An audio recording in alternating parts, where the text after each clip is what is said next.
Hi, this is Faiza Lateef, and today we are going to discuss present perfect continuous or present perfect progressive tense. This is a lecture from our series of tenses lectures. So, let's start our lecture with what is present perfect continuous or progressive tense.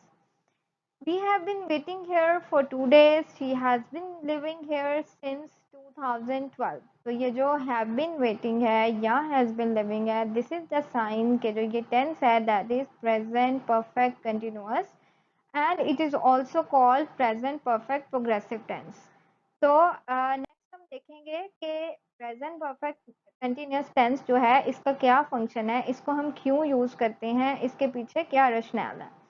तो present perfect continuous जो tense है ये हमें बताता है action के बारे में, उस एक्शन के बारे में जो कि स्टार्ट हुआ था पास्ट में.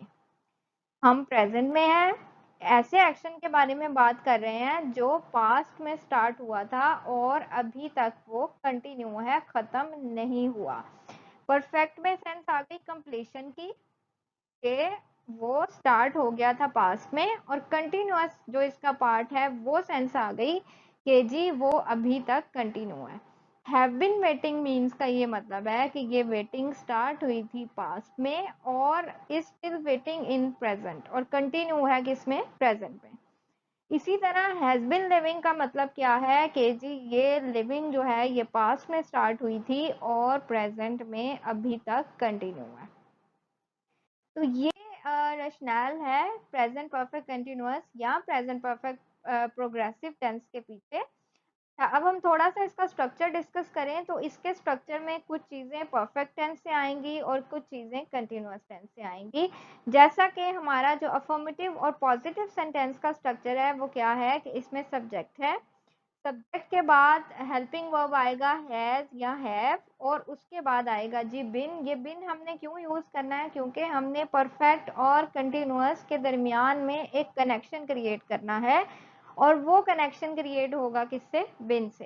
कंटिन्यूअस में जिस तरह फॉर्म यूज होती है प्रेजेंट पार्टिसिपल वाली यानी फर्स्ट फॉर्म ऑफ वर्ब और आईएनजी, तो सिमिलरली यहाँ पर भी क्या यूज होगा, फर्स्ट फॉर्म ऑफ वर्ब उसके साथ आईएनजी, देन हमारा ऑब्जेक्ट आएगा, और उसके बाद जो प्रेजेंट परफेक्ट कंटिन्यूअस का सबसे इम्पोर्टेंट पार्ट है कि इसमें चूंकि एक एक्शन को कंटिन्यू दिखाया गया है और फिर हमने पास्ट का रेफरेंस भी अटैच करना है, तो टाइम ड्यूरेशन जो है वो इसके अंदर ज़रूर इंक्लूडेड होता है, क्योंकि हमने क्या बताना है कि एक काम पास्ट में शुरू हुआ था, कब पास्ट में शुरू हुआ था वो यहाँ आएगा. उसके लिए हम दो वर्ड यूज करते हैं, या तो हम सिंस यूज करते हैं और या हम फॉर यूज करते हैं, और उसके बाद आ जाता है हमारा वो पीरियड या पॉइंट ऑफ टाइम.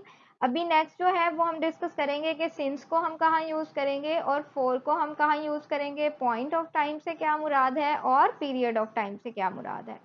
यहाँ पर हम देख रहे हैं कि जो प्रेजेंट परफेक्ट कंटिन्यूअस का अफर्मेटिव सेंटेंस का स्ट्रक्चर होता है वो स्टार्ट होता है सब्जेक्ट से, इसमें हेल्पिंग वर्ब हैज या हैव आते हैं.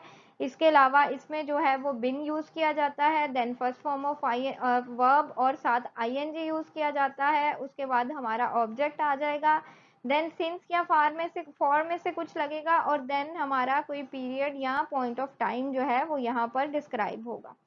उसके बाद आता है नेगेटिव सेंटेंस का स्ट्रक्चर. नेगेटिव सेंटेंस में एक एडिशन होगा नॉट का, और वो कहाँ पर होगा, वो हैज हैव और बिन के दरमियान में होगा. तो हमारा नेगेटिव सेंटेंस का स्ट्रक्चर बनेगा subject, then has have, then not, then been, then first form of verb, then ING, then object, then since और फॉर, एंड देन पॉइंट और पीरियड ऑफ टाइम. तो ये हो गए हमारे पॉजिटिव और नेगेटिव सेंटेंसेस.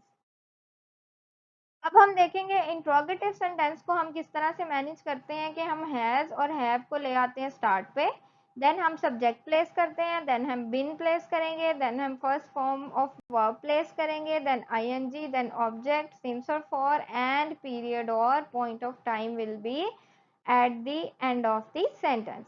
उसके बाद आता है जी दूसरी टाइप के क्वेश्चंस, वो कौन से होते हैं जो कि WH फैमिली वर्ड से स्टार्ट होते हैं. तो इसमें आपने कुछ भी चेंज नहीं करना, जो आपका पहला इंट्रोगेटिव सेंटेंस है उससे पहले आपने जो WH फैमिली वर्ड है, क्वेश्चन वर्ड है, वो ऐड कर देना है। इससे आपका क्या बन जाएगा सेंटेंस, WH फैमिली वर्ड आ गया, देन हैज हैव आ गया, देन सब्जेक्ट आया, देन बिन आया, then first form of verb आई, देन ING, उसके बाद ऑब्जेक्ट, देन सिंस और फॉर, एंड देन पीरियड और पॉइंट ऑफ टाइम।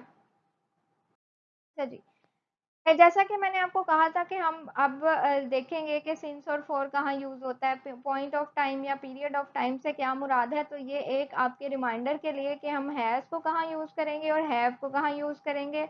हैज को हम यूज करते हैं सिंगुलर नाउन्स के साथ और प्रोनाउंस में ही, शी और इट के साथ। जो हैव है उसको हम प्लूरल नाउन्स के साथ यूज करते हैं एंड प्रोनाउंस में आई, वी, यू और दे के साथ यूज करते हैं। नाउ मूविंग टुवर्ड्स के सिंस और फॉर जो है वो कहाँ यूज होंगे, जब हमें कोई किसी वक्त का स्टार्टिंग पॉइंट नहीं पता। सुबह शुरू हुआ था, तो ये हमें पता चल गया सुबह शुरू हुआ था कि सुबह का वक्त था, स्टार्टिंग पॉइंट था। 1920 में शुरू हुआ था, तो हमें पता चल गया कि जी 1920 में शुरू हुआ था। लेकिन अगर हम ये कहते हैं कि 2 दिन से, तो स्टार्टिंग पॉइंट कहीं भी हो सकता है 2 दिन के दरमियान में।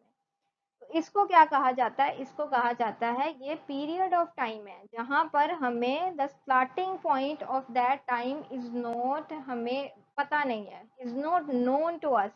तो वहां हम यूज करेंगे फॉर। और जहां पर जो मैंने पहली 2 एग्जांपल्स दी, मॉर्निंग की या 1979 या कोई और ईयर हो सकता है, उसमें चूंकि हमें पता है कि ये स्टार्टिंग पॉइंट है, तो वहां पर हम यूज करते हैं सिंस। और इस तरह के टाइम को हम कहते हैं पॉइंट ऑफ टाइम। के पॉइंट जो फिक्स पॉइंट है, और पीरियड का मतलब है रेंज, जो अरसा जिसे आप कहते हैं, ड्यूरेशन जिसे आप कहते हैं। तो जिसमें ये आ जाएगा उसमें हम फॉर यूज करेंगे, और जिसमें हमारे पास पॉइंट होगा उसमें हम सिंस यूज करेंगे।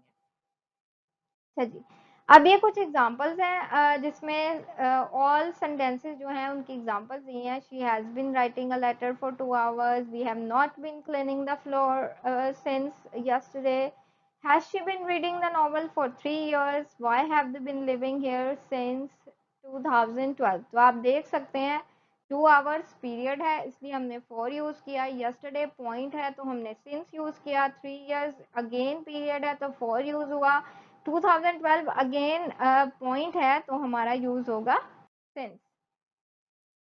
यहाँ पर क्या है, यहाँ पर हमने कुछ इंग्लिश टू उर्दू ट्रांसलेशन ली है। ये इसलिए है कि आपको थोड़ा सा आइडिया हो जाए कि जो प्रेजेंट परफेक्ट कंटिन्यूअस का टेंस है उसकी उर्दू में पहचान किस तरह से होगी। उर्दू में पहचान इसकी कंटिन्यूअस की तरह से ही होती है कि इसमें रहा है, रही है या रहे हैं यूज होता है। लेकिन यहाँ पर जैसा मैंने आपको पहले बताया था कि इसका सबसे जो डिस्टिंग्विशिंग फीचर होता है वो ये होता है कि इसके साथ कोई टाइम जो है वो इंक्लूडेड होता है। जैसे सुबह से, 1995 से, 2 घंटे से, 3 घंटे से। और इसकी जो इंग्लिश ट्रांसलेशन है वो हमने यहाँ देखी कि अहमद सिंगुलर है तो हमने हैज़ लगाया, देन बिन लगाया, देन स्लीपिंग क्योंकि हमने पार्टिसिपल लगाना है, then since and morning. He hasn't been living in this city since 1995. Have we been waiting for you for 2 hours? Why has Ali been calling me for 3 days? So this is the translation from Urdu to English. Now we move towards के जी present perfect continuous tense का हमें कैसे पता चलेगा। एक तो ये कि इसमें जो टाइम है वो आपको नजर आएगा, टाइम ड्यूरेशन नजर आएगा। देन इसके कुछ टाइम एक्सप्रेशंस होते हैं, जिस तरह से हमने प्रेजेंट परफेक्ट या कंटिन्यूअस या प्रेजेंट सिंपल के टाइम एक्सप्रेशंस देखे थे, बिल्कुल उसी तरह इनके जो टाइम एक्सप्रेशंस हैं इनमें सबसे कॉमन फॉर और सिंस हैं, जिनको हमने अभी जो है डिस्कस किया है। इसके बाद टुडे, दिस वीक और मंथ, ईयर, कुछ भी हो सकता है, रिसेंटली, ऑल डे। टुडे का मतलब है जैसे आज, दिस वीक इस हफ्ते, दिस मंथ इस महीने, दिस ईयर इस साल, रिसेंटली अभी हाल ही में, ऑल डे